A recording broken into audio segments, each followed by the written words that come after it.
Good morning friends. तो मैं अभिजीत कुमार दुबे समृद्धि इसके यूट्यूब चैनल पे आप सभी का हार्दिक स्वागत करता हूं, अभिनंदन करता हूं दोस्तों। तो जैसे कि एक बहुत बड़ा न्यूज निकल के सामने आ रहा है, कल आप लोगों ने न्यूज पेपर देखा होगा, पढ़ा होगा, हमने उस पूरे न्यूज का एनालिसिस किया, विशेषज्ञों से बात की, डिपार्टमेंट से इंक्वायरीज की कि क्या होने जा रहा है, क्या होगा। तो आप लोगों ने सुना होगा और आप समझ रहे होंगे कि 70% TR3 में 70% होने जा रही है महिलाओं की बहाली। तो 70% बहाली महिलाओं की होने जा रही है। तो क्या पुरुष हो जाएंगे बाहर? क्या पुरुषों का कट ऑफ आसमान छुएगा? अब ये बहुत बड़ी बात निकल के सामने आ रही है, क्योंकि TR2 और TR1 के रोस्टर मंगाए गए हैं सरकार के द्वारा, और उस रोस्टर्स में जो सीटें वैकेंट्स हुई हैं उसको लेकर के ये कहा जा रहा है कि 70% सीटों पर महिलाओं का चुनाव किया जाएगा, महिलाओं को लिया जाएगा।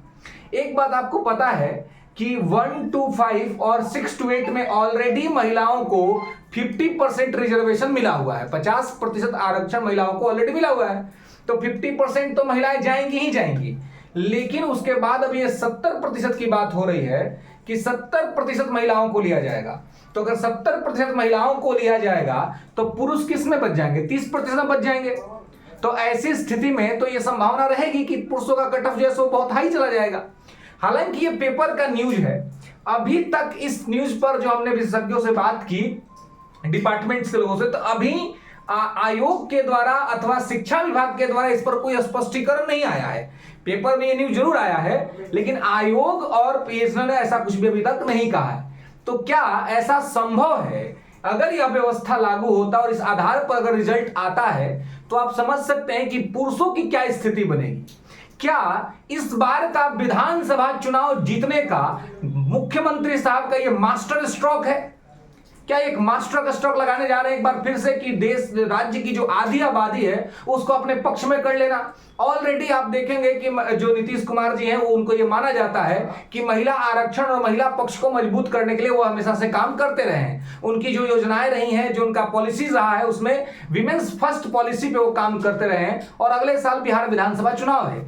तो क्या ऐसी स्थिति में उनके विमेन्स फर्स्ट के इस अप्रोच पर क्या फीमेल जो मेल हैं वो मेल बाहर हो जाएंगे? मेल बाहर हो जाएंगे क्योंकि कट ऑफ तो बहुत हाई चला जाएगा ना फिर, क्योंकि 30% ही बच जाएंगे, 30% उनको करना पड़ेगा, 70% में महिलाएं आ जाएंगी। तो ऐसी स्थिति जो है वो कहीं ना कहीं विद्यार्थियों के लिए, पुरुष विद्यार्थियों के लिए जो है वो शुभ संकेत तो नहीं है। दूसरा स्थिति ये है कि जो रोस्टर मंगाया गया है, तो जो सीटें खाली हुई हैं जिनको भरना है, वो सीट केवल महिलाओं की खाली थोड़ी हुई है, वो तो पुरुषों का भी खाली हुआ है, पुरुषों के लिए भी उनका भी खाली हुआ है।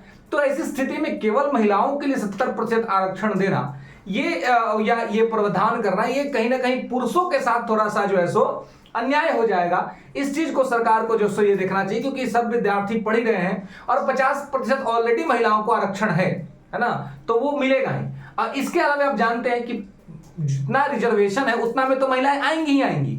इसके अलावा अगर कोई महिला बहुत पढ़ी लिखी है, कोई बहुत अच्छा मेहनत कर रही है, तो वो जनरल में भी फाइट करेंगी, वो उससे ऊपर जाएंगी, जनरल में भी वो फाइट कर सकती हैं अगर वो अच्छा परफॉर्म करती हैं तो वो तो वहां भी फाइट करेंगी।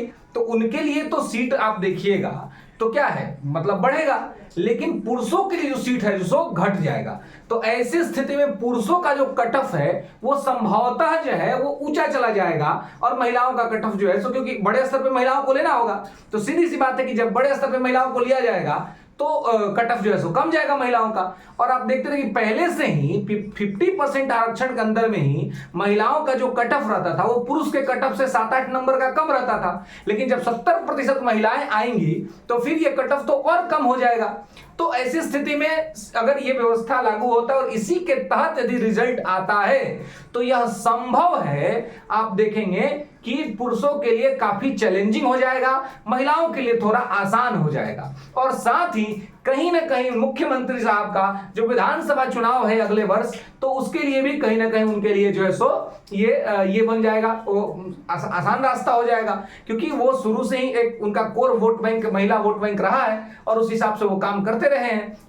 लेकिन यहां पर पढ़ाई लिखाई का मैटर है, सब लोग लड़का लड़की पुरुष महिला दोनों पढ़ रहे हैं, मेहनत कर रहे हैं, तो ऐसी स्थिति में एक बहुत बड़ा गैप जो देना वो ठीक बात कहीं ना कहीं नहीं है। तो सीट जो खाली हुआ है उस खाली सीट पर पुरुषों के लिए भी व्यवस्था किया जाए और वो जो रिजर्वेशन है उतना पे ही रख करके ये किया जाए तो ज्यादा अच्छा रहेगा। हो सकता है कुछ महिला लोगों को हमारा बात लगे कि सर हमारे 70% आएगा तो हम हमारा सर क्यों कह रहे हैं कि ऐसा हो। देखिए न्याय का सिद्धांत क्या कहता है, आपका हो कोई दिक्कत नहीं है और आप लोग पढ़ते तो हैं ही, तो जनरल में भी आप लोग फाइट करिएगा ही।